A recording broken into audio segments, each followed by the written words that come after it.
Hello, everyone. My name is Dr. Rashid Al-Hadi. I'll be moderating today's presentation on SARS-CoV-2 pandemic.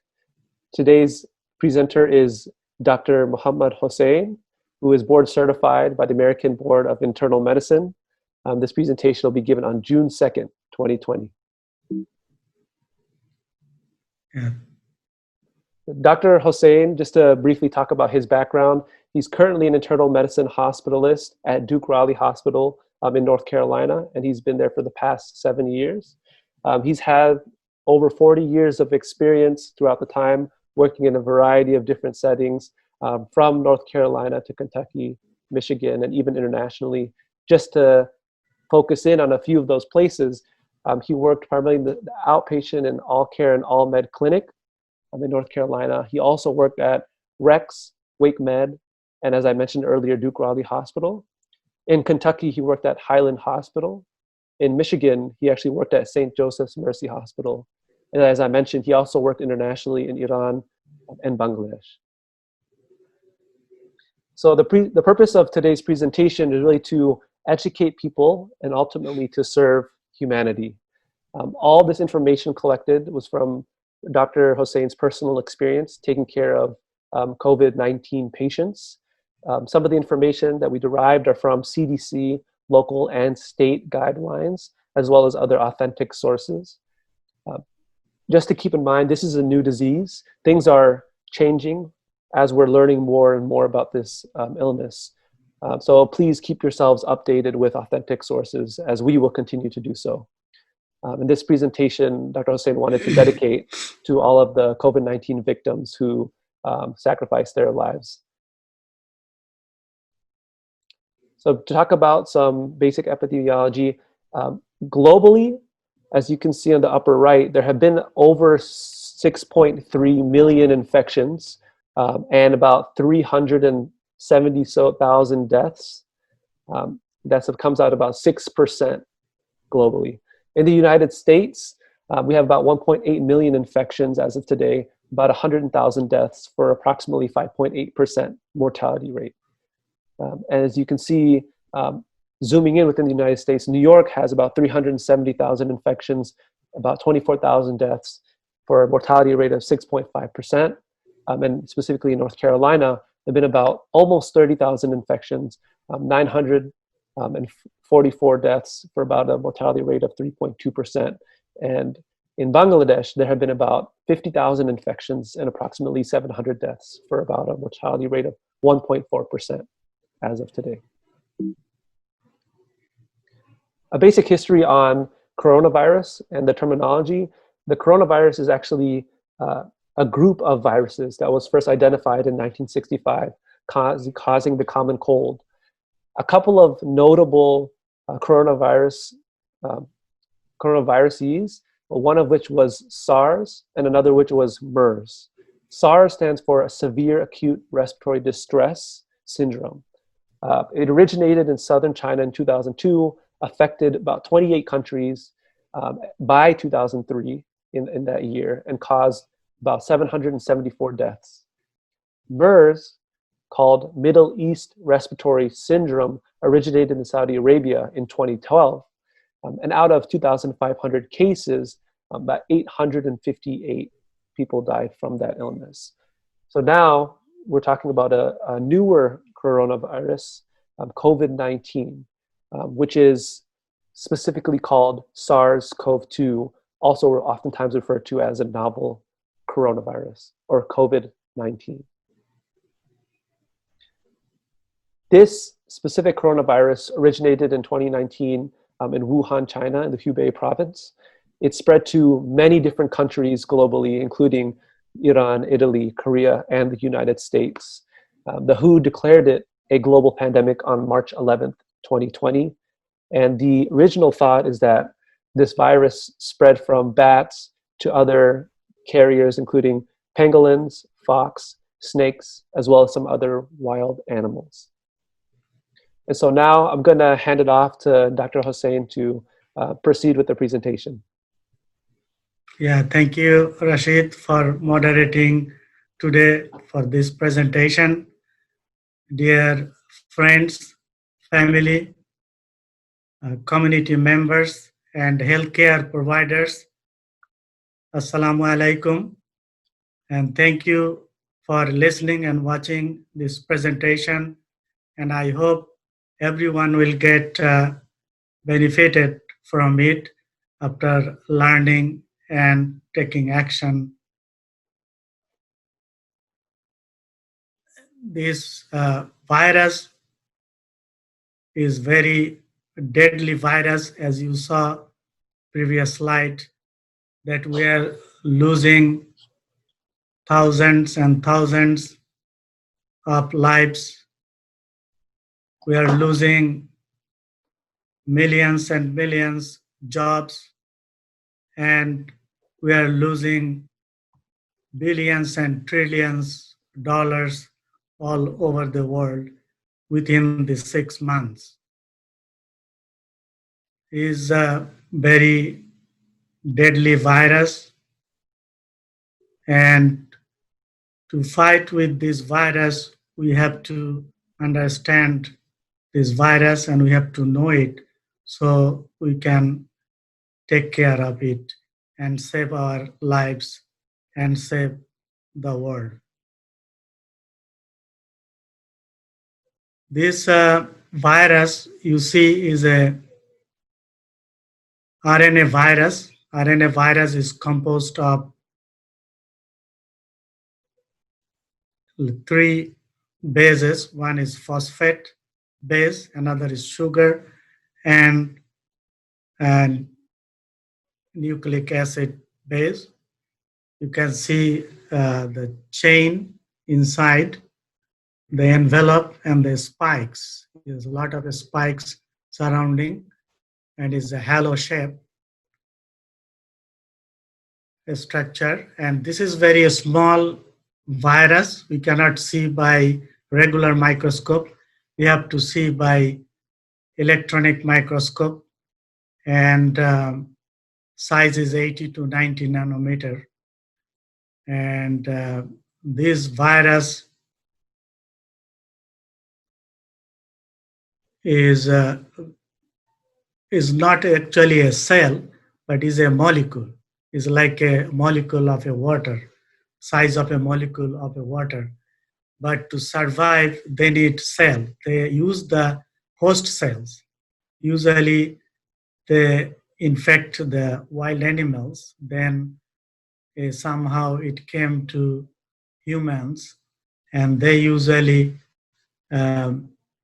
infect the humans and enter the host cell. Rashid, you can bring the next slide, please. And one thing, Dr. Hossain, I wanted to ask was about the spikes. What is the significance of those?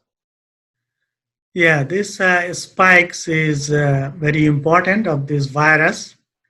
When they attach with the cell, they usually attach with the angiotensin converting enzyme 2 receptor protein on the surface epithelium of the host cell. So usually, you can bring the next slide.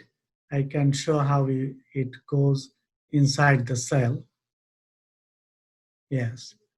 You see the cell, they have angiotensin converting enzyme 2, and this is the virus, messenger virus, with the spikes they attach on the surface epithelium, and that's how they enter in the host cell.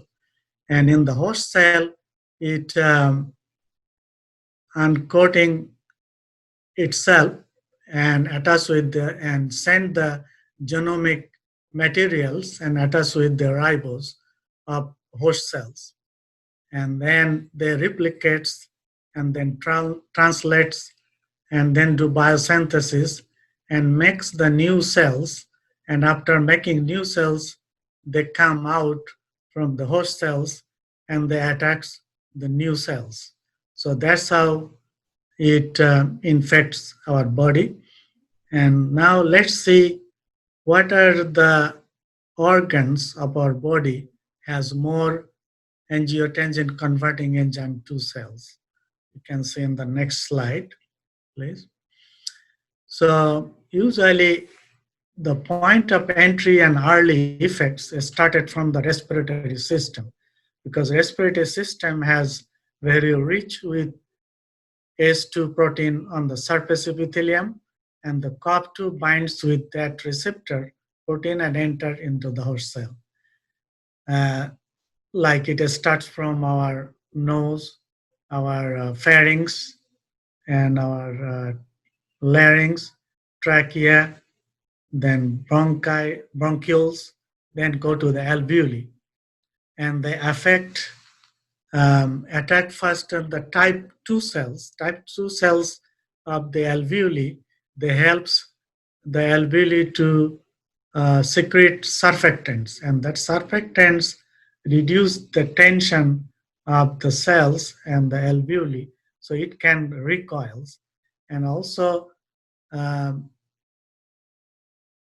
when it infect the cells, it has started immune response. The body started produce interleukins, cytokines, so they started fighting with the cells. That's how the inflammatory reaction starts. And when the cell damage, then it become inactive, and it shows like a pneumonia. We call it as pneumonia. And the other cell, like type 1 cell, they usually help the exchange of the gases. They take, they bring the oxygen from the air and send to endothelium, to the blood vessels. And from the endothelium, the blood vessels, they take the carbon dioxide and release from the body. So when they attack the type 2 cells, and then eventually they affect also type 1. So they damage whole alveoli, and they started attacks. One is alveoli to the another alveoli. That's why they started patchy opacities when we do chest X-ray. So they started make it pneumonia, and then eventually ARDS. So and similarly, we see the blood vessels, heart, and GI system, liver, kidney, they are also rich with S2 inhibitor receptor protein. So usually they also go to inside that part of the organs and started affecting, and also they started damaged endothelium and causing micro clots, microaneurysm, and the microaneurysms and blood clot and thrombosis. That's how we see. We'll discuss later on that people die with pulmonary embolism and blood clots. So So I'll go ahead and briefly talk about the symptoms of coronavirus. Um, what we know about it is, number one, there's an incubation period, which is the time from when someone's infected until the time when someone starts to exhibit symptoms. It can be as long as 14 days. And here we see that more than 50% of infections are asymptomatic, and usually symptoms will start after 4 to 5 days. So there are a variety of symptoms that some of us may be familiar with. Really typical viral symptoms that we think about are sore throat, dry cough, and fever, which are, I'd say, the most common ones. Also, muscle aches or myalgias, loss of smell and taste, and headache and dizziness. This can, of course, progress to symptoms such as shortness of breath. And there are also some gastrointestinal symptoms such as nausea, vomiting, and diarrhea. So, Dr. Hossain, could you maybe talk more about the causes of death for coronavirus? So, as I described before, they go through the respiratory system and develop pneumonia, and eventually they damage the air exchange. So it cause the hypoxia and respiratory failure. And also when both the alveoli is infected diffusely, it can develop acute respiratory distress syndrome. And also, they develop thrombosis, blood clots, which causing pulmonary embolism, deep vein thrombosis, and also a stroke, both ischemic and hemorrhagic stroke. And when it affects the kidney system, can cause renal failure and also affect the hearts, cause myocarditis, cardiomyopathy, and eventually um, has get multi-system failure, and people dies from it uh, with this above one of these or maybe combination of these uh, etiologies. Mm. So it looks like there are really a variety of different ways that people can die from the SARS-CoV-2. So who would you say are the highest risk groups, Dr. Hossain? Yeah, highest risk groups are usually those who have poor immunity, like advanced age, those have COPD, asthma, respiratory disease, and diabetes, end-stage renal disease, severe liver disease, cancer or organ transplant, and then somebody taking immunosuppressive medications like cancer drugs or long-term use of steroids, and those people has coronary artery disease, and also obesity is also another risk factor, and if his BMI greater than 40, and somebody has HIV or AIDS poorly controlled, they can get more this disease. And also those are exposed, like a frontline healthcare worker, rescue team, essential workers, they're more exposed, so they are more risk for getting infection. And some places like nursing home residents, prison center, shelter home, where a lot of people is staying together, so it can spread very quickly from one person to another person. They are also in the risk groups. I'll go ahead and talk about how SARS-CoV-2 is transmitted from person to person. We first have to keep in mind that more than 50% of patients are asymptomatic and may not be showing signs of or symptoms, have signs or symptoms of the disease. And those are people who come into close contact.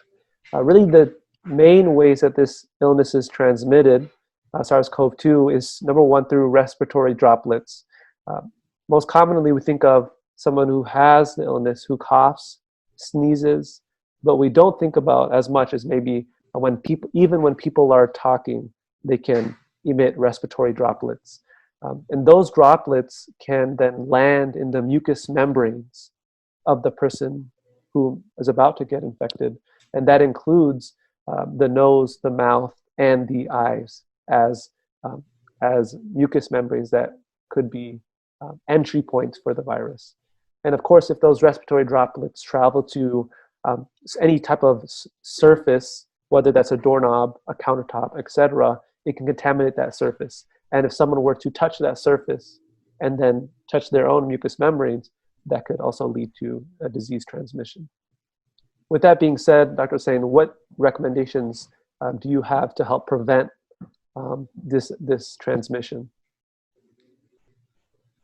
Yes, there is some methods to use to prevent this disease, and these are recommended highly with CDC and WHO and other local and state guidelines. Like frequent hand washing is very important. You need to wash your hands with like alcohol-based hand sanitization, greater than 70% alcohol recommends. We recommend that. And also with soap and water, at least you have to wash more than 20 seconds. And usually, we also recommends to wash your hand before cooking or before making foods and also before eating or after before and after caring of any person. And also other one is important, so which is to maintain the distance, because this is spread from human to human, person to person. So it easily can spread from one person to another person. And sometimes we don't know they are asymptomatic patient or asymptomatic carrier. We don't know.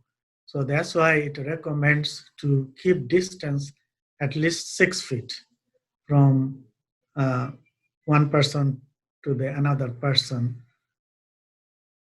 So it does not, it prevents a spread when you talk or cough and sneezing.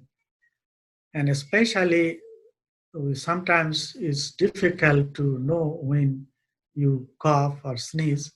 That's why he recommends if cough starts coughing, better to uh, use your uh, elbow. If you don't have any tissue or napkins, then you can hold your elbow, bend your elbow, and cover it, cover your face and nose. And also, if you use face mask or cover shield all the time, that is very helpful because it prevents a spread to the other person, and also with a shield, it prevents from other person to you, so it get double protection.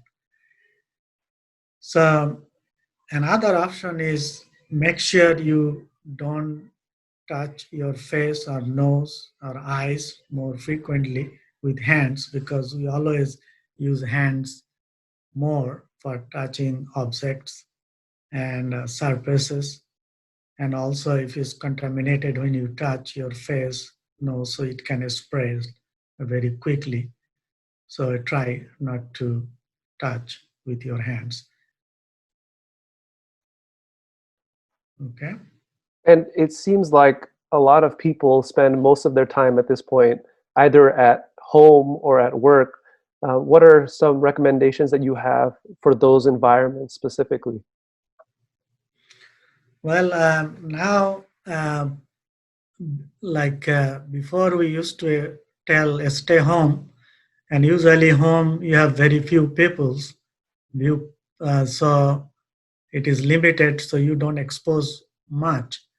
But eventually, it is hard to keep people at home for months and months or weeks and weeks.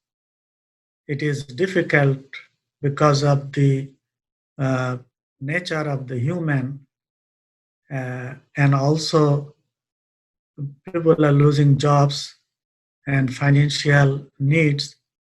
So now I think society and governments, they are trying to open up and people is going to start working. So, but when you go outside and start work, there is more exposure and more chance of getting infection. So now we have to focus how we can protect ourselves and protect others, even we go to work with other peoples outside our home. So still we recommend to stay 6 feet and maintain social distance and use face mask and shield if possible all the time, and wash your hand frequently. So these are the things you always maintain. At the same time, you make sure when you go to work, you wipes your tables, chair, computer, keyboard, mouse, doorknobs, toilet, sink, phone before you use it. You usually use the registered EPA registered disinfectant or 70% alcohol. So that's how you prevent the surface contamination. And then when you finish work, you can clean it if somebody else is using it. So that will help others too. And before coming out, you make sure you clean your cell phone, your keys, and those the materials are if you have bag. So and like a lunch bag or other stuffs, you make sure you clean up and wipes with 70% alcohol. And after coming home, you go to shower, get a good shower, and change clothes and shoes. Don't use the same time, so you clean that either later on. Usually, sometimes you have more clothes, you can keep it for 3 days, and then you can use your other clothes during 3 4 days, and then you can clean it. But if you have less, then you can clean and use it, but make sure you keep it separate initially. At the same time, other things is, I think we have next slide is, because we don't know when you go outside and expose more people, so eventually the more people will be infected. And that's why when you get sick, because you cannot go out, you will be quarantined. So you have to make sure you keep yourself ready in case you or one of your family members get infected. Then what to do? You can make a plan. So if you keep a separate bedroom, separate with a bathroom available, and also towels, everything available if someone gets sick or you get sick. And keep the telephone numbers for like your primary care numbers, health department numbers, or 2 3 friends or family members number. If you are alone yourself or you're quarantined, then keep that in case you need it. Because when you get sick, most of the time we see uh, is hard to communicate because you're too weak and too tired. So you have to make things ready ahead. Other supplies we advise to keep it is like thermometer for maybe each member, at least one at home. And nowadays also recommends the pulse oximeter, so you can check your oxygen level and your heart rate. And if you can able to um, afford home oxygen, you can keep home oxygen, or you can ask your primary care when you get sick, they can deliver a home oxygen if needed. So you can keep ready or keep the list ready. And other essential medications like acetaminophen or Tylenol for the fever or pain, because you get a lot of muscle pain and fever. So you can use that. And usually we don't recommend Motrin or ibuprofen because some studies show it can cause um, more increase S inhibitor to more, S converting enzyme to receptors and increase it. But it's not definite, but it's usually because of some hypothesis and suspicious, we recommend not to take that. And also we recommend to keep albuterol inhaler in case you, because of the bronchospasm after you get respiratory infection, that helps. And keep vitamins like vitamin D, vitamin C, multivitamins, and also mask, like you can use cotton mask usually at home. But if you're a healthcare worker, you can have surgical mask and a shield, gloves, soap, and hand sanitizer, disinfectant with 70% alcohol based. Then adequate foods or medications if you have diabetes or high blood pressure or heart problem, you make sure or COPD, you keep the essential medications at least for a month, but at least if not, you can keep it at least for 2 weeks because you might not able to go out if you are quarantined. And also make a plan if you get sick, if you are primary person at home. So you make a caregiver if someone's sick who can take care of them. Usually those are not in a high risk group, they can be a good caregiver, but still you can use the precautions and also communicate with yourself or caregiver with if you get worse or you get more sick to get more helps. And if you get more sick, you can call 911, or you can, if you are not that much sick, you can go to hospital by your private transportation if it is not emergency. So you have to be prepared ahead of time.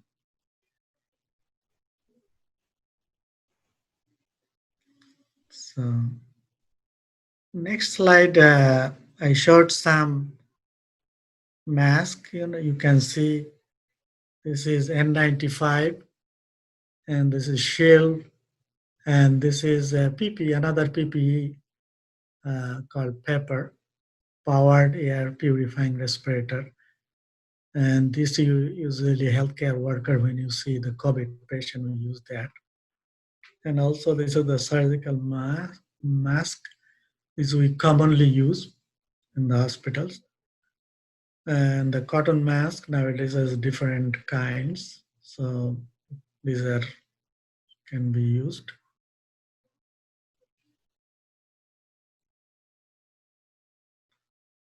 Now this slide I'm showing here because this presentation I like to make for both healthcare care providers, healthcare workers, and as well as non-medical personals. So when you take care of the COVID patient, usually we do these procedures, but is different places or different hospitals, they have maybe have little different um, protocol, but this is general protocol.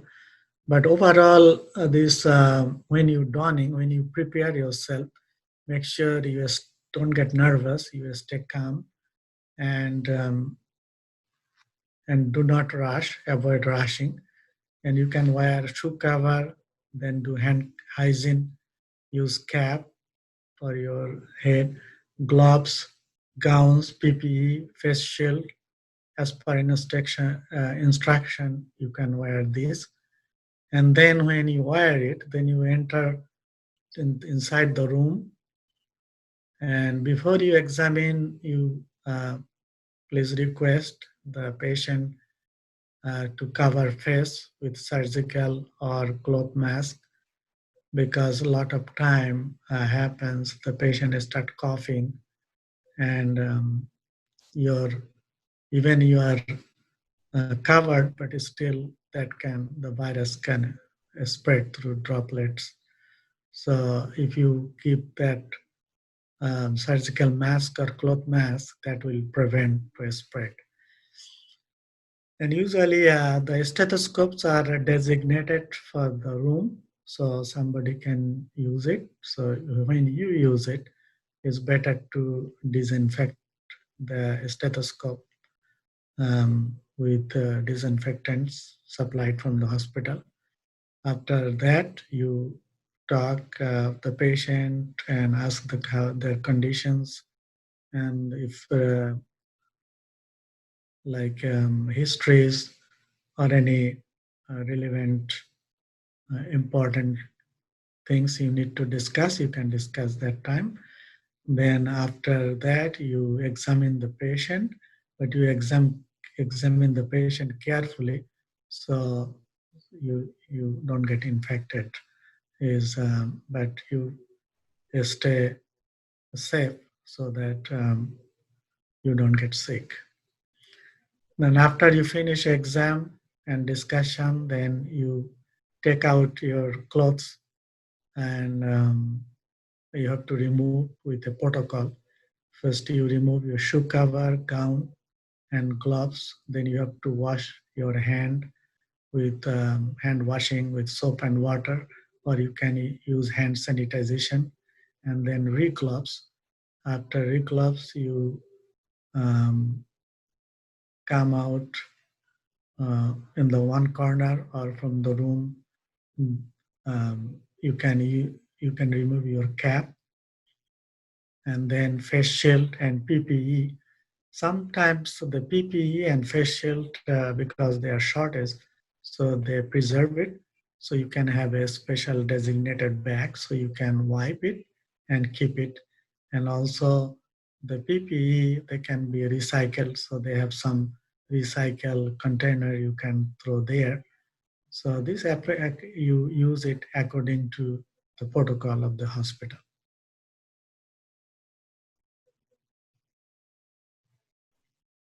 Now, this slide is telling, say, if you got sick or you are exposed, then what to do. That's very important nowadays, because this phase we are dealing with more sick patient. Before we focused on prevention. Prevention is always we have to do, but this is also prevention, so you don't get sick too much, so you can take care of yourself. So you self quarantine yourself in isolation room as planned, at home or facility if it is a nursing home. But you continue eating your balanced diet, vitamin C, vitamin D, multivitamins. When you need extra, so you can use that, take that, and drink enough fluid and keep normal activities and light exercise. Even you are sick, it's better to keep these activities, because otherwise you can get blood clot. Usually when you are inactive laying down, you can develop blood clot easily. So that's how you can prevent. And you use face mask, shield, gloves at home when you see other family members or when you see the caregiver. And continue monitor your temperature. And if you have fever, then you can use cool water sponging if it's like 101.4 degree Fahrenheit. And you take Tylenol as needed. Then if you get congested or your sore throat or a stuffy nose, you can inhale hot or more warm water vapor. You can boil warm water, and you can inhale that water to open up your respiratory systems. That can help.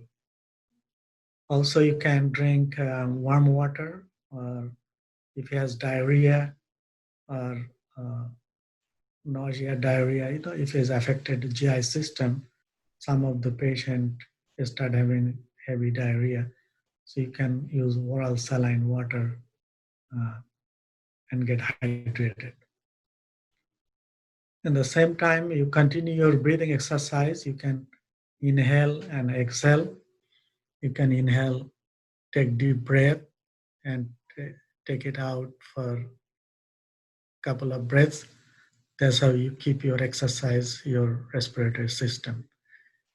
And we also found that when you get prone position, then the breathing get better, the shortness of breath get better, because I think when you get prone position, on the back side is more surface area of the lungs, so it helps. So that's why it highly recommends to get prone position intermittently, and especially when you have more shortness of breath or more coughing spells.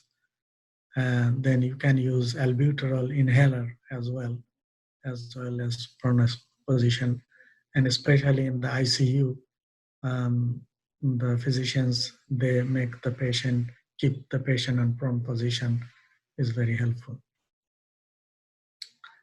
Another important thing is you check your pulse ox, and usually recommends to keep pulse ox if it's more than 94, 95 to 100% is good. But if it is less than 94%, that means you need oxygen. So if you have home oxygen, you can start at home, and also keep monitor your pulse ox. and minimize your stress. Make sure you talk with family members and you stay um, communicated with other friends. So you minimize your stress and you can pray or you can do other activities so you can minimize your mental stress and anxiety, because it's very important that when you get sick, the mental strength is your power. So, and also because we saw the patients are get they are the sick very quick, their status gets changed very quick. In that case, it's good idea to communicate with physician and family or friends every couple of hours, maybe 4 hours, 6 hours. Is good to keep communicate with the people those are more familiar and knows about this disease process. And now question is when you need to go hospital or when you have to call 911.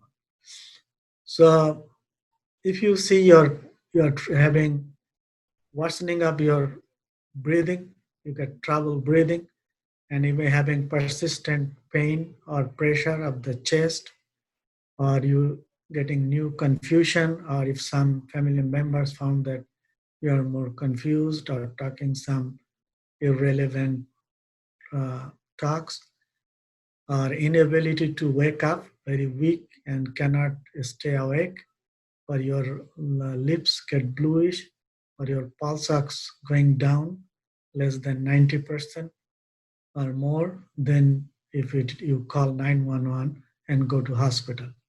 So you don't wait. You have to make sure that is not safe, because this within few hours it can be changed. And especially after you get sick, because symptom starts after 4 to 5 days when you get sick. Then progressively you getting sick more and more. So when you are 8 days or 10 days, 9 days, it can get worse. So you have to be more careful at the end of your sickness. Um, Next slide showing, say when you went to hospital, what you expect the physicians or healthcare providers will provide your care. Usually they give oxygen with nasal cannula, high flow, opti-flow, depending availability. And also you will receive DVT prophylaxis. And if you have blood clot, then they will treat with um, low molecular weight heparin, or called Lovenox, or unfractionated heparin. And if somebody has renal failure, we use unfractionated heparin. So, and these are mostly for the healthcare providers. This slide can tell that please avoid intravenous fluid unless absolutely necessary, because we try to keep it dry side to avoid ARDS and worsening of respiratory system and symptoms. And also now we're using more remdesivir as clinical trial, and you can get that. And also some hospitals they're using convalescent serum treatment depending on the severity. Also using ventilator support if needed. So these are the mostly this slide is for healthcare providers, but to get idea. Mhm. So Yeah, I know one thing that has been on a lot of the public's mind, but also healthcare providers, is testing. Can you talk a little bit about what the testing options are, Dr. Hossain? yes, yeah, testing is very important. So before we start testing, I want to show this slide. Here, the patient's day 5 becomes symptomatic usually 4 to 5, but usually use 5. And day 1, and the symptoms start um, day 5 mostly, and then it stay till day 28, slowly get better. And the antibody after the infection, our body get immune response and develop IgM antibody for the acute phase. Usually that start appearing in 7th day of exposure, and it increases peaks about close to 14 days, and then slowly it disappears and stays till 21 days. And IgG, which is the long-term immunity, develops long-term immunity. So this usually start 14 days and is still longer. We don't know. It might stay 2 years, 3 years. That is helps to prevent reinfection, and also when you get serum from the person get infected for convalescent serum. So when patient is asymptomatic, we can do PCR test, but we usually don't do because they are not symptomatic. But after symptomatic, we can do it. But at the beginning, the false negative is more. But when time goes, the false negative get less. I'll describe in next slide. And then after 14 days, the antibody test we can do. They are more specific and sensitivity. You can move to the next slide. I can describe that. So here you see real-time reverse transcriptase PCR test is was started at the beginning, and usually takes 3-4 days to come back the report. But its sensitivity varies, as I told at the beginning of the exposure. When 5th day of exposure, it some studies show 38, some is 67% false negative, and day 8 is still 20% false negative, and day 21 again the false negativity increases. So that's why a lot of time we see some patient has symptoms, but we did the test 2 times or 3 times is still negative. But that does not mean that patient does not have COVID. If they have symptoms, then you have to treat as a COVID patient. And sometimes it shows the third one positive. We found it out in different patients. So nowadays, also using rapid COVID PCR test is false negative, also 15 to 30%, depending on the time, and also the technique of taking the swab and viral loads, depending on this. So rapid test is usually maybe within couple of hours you can get same day. So that usually use in the hospitals or emergency rooms. So other test we can do is the serology or antibody test I showed before.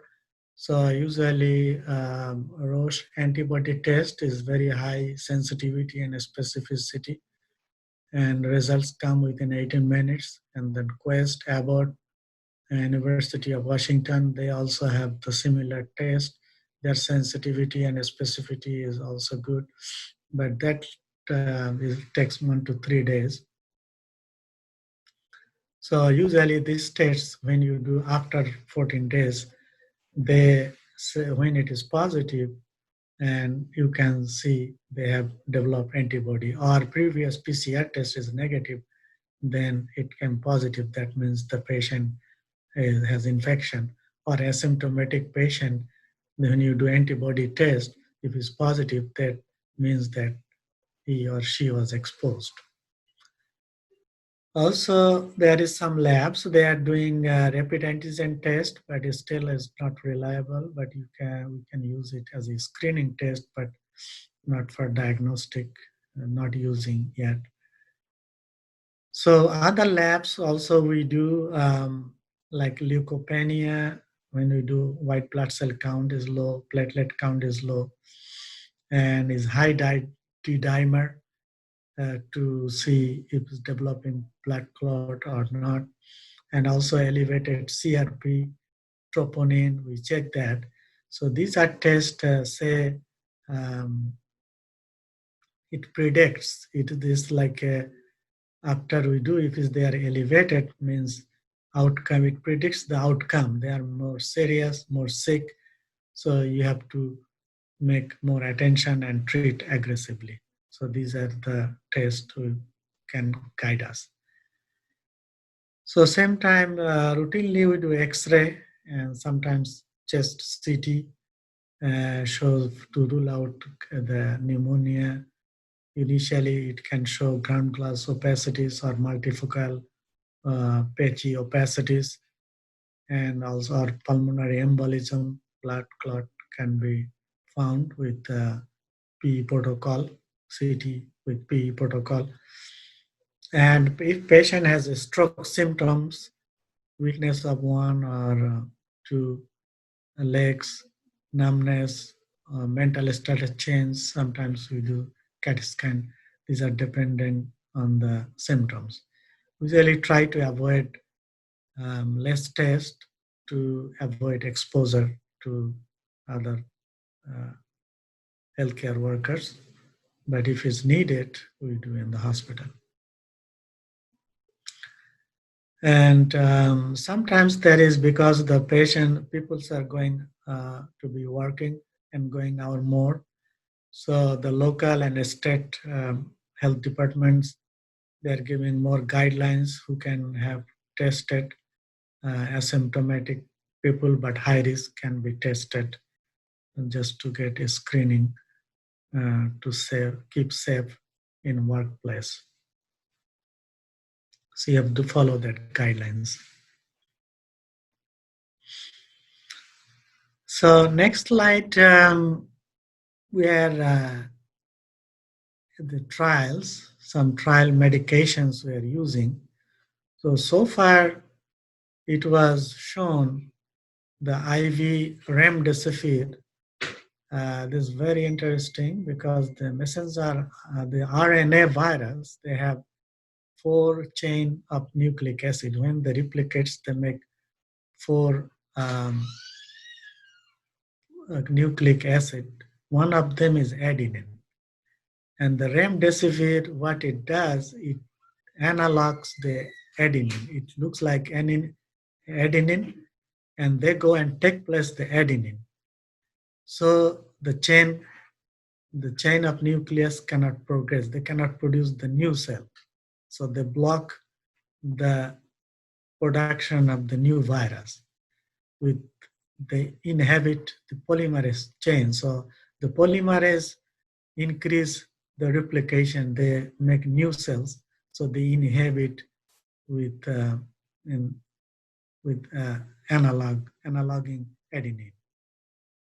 So usually those patients are non-ventilator. We use 5 days course, 200 milligram first day, then 100 milligram daily for 4 days.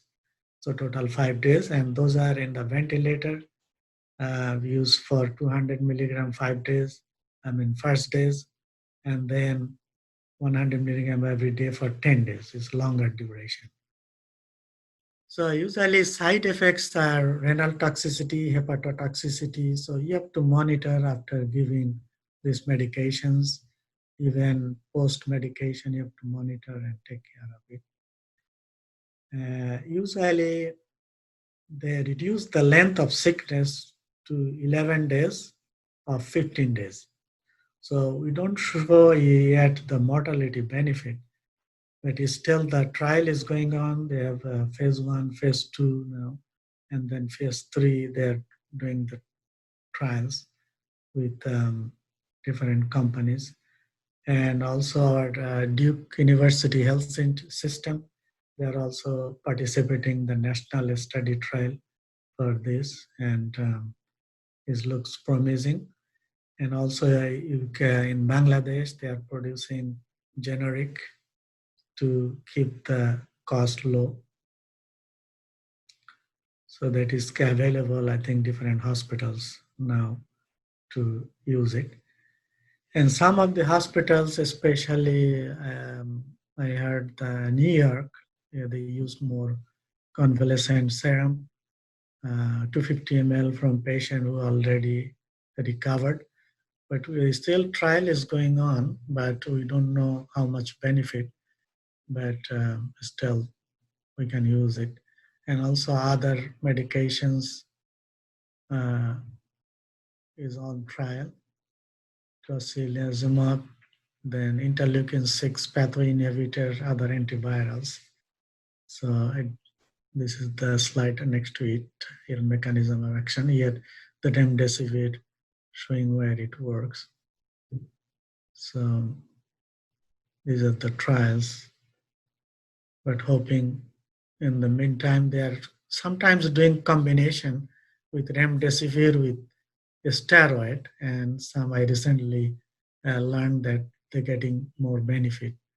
So I think it's still we are waiting for the final reports. So next slide showing the hydroxychloroquine and chloroquine. At the beginning, thinking maybe will be beneficial, but it did not show any efficacy.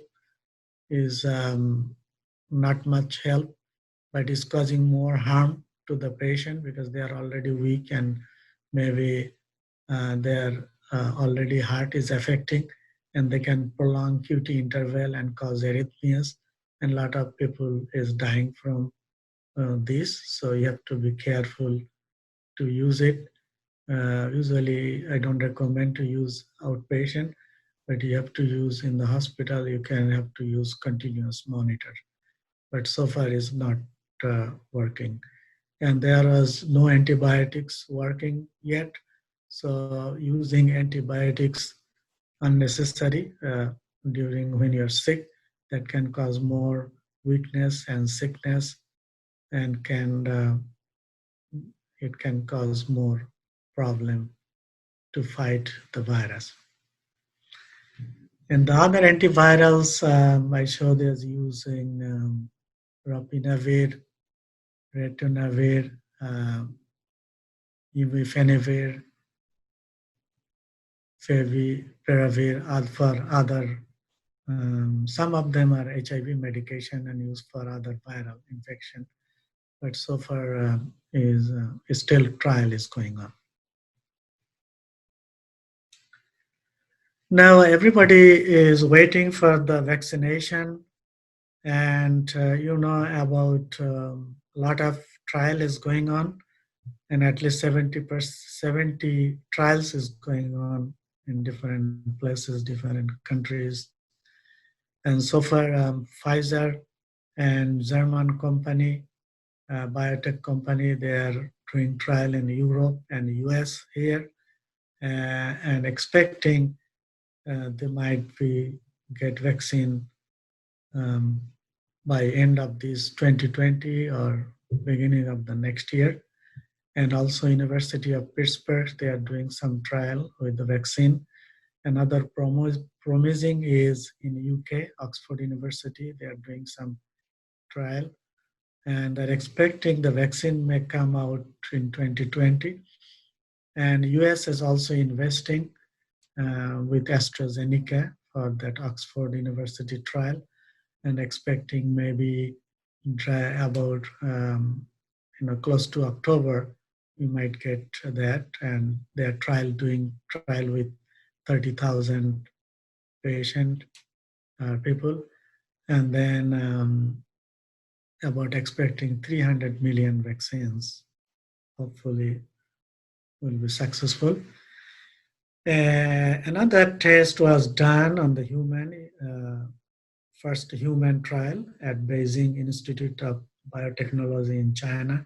They did phase one, 108 patients that they did trial on 108 patients, and they have good outcome. They produce immunity with the started 14 days up to 28 days. So, and without major side effects, but they said it will take around another 6 months to complete the study. So hopefully end of this year or next year, we'll get vaccine um, coming out to help population, general people, and healthcare workers.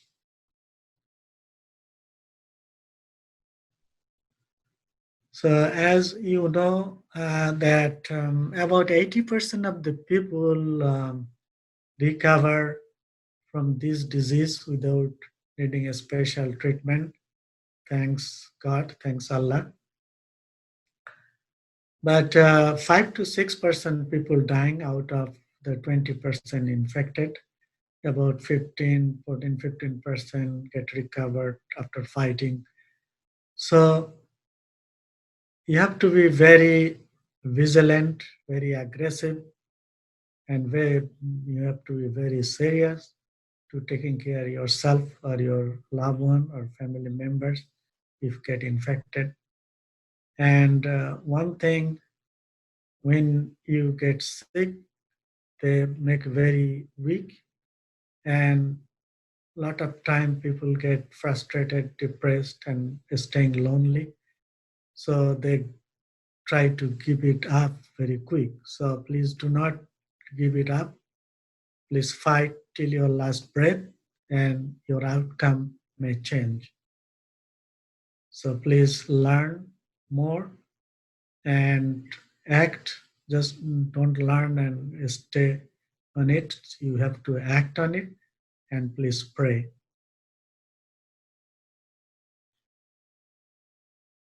And then those people getting recovered from sickness, because you start recovered, you will be not get better overnight.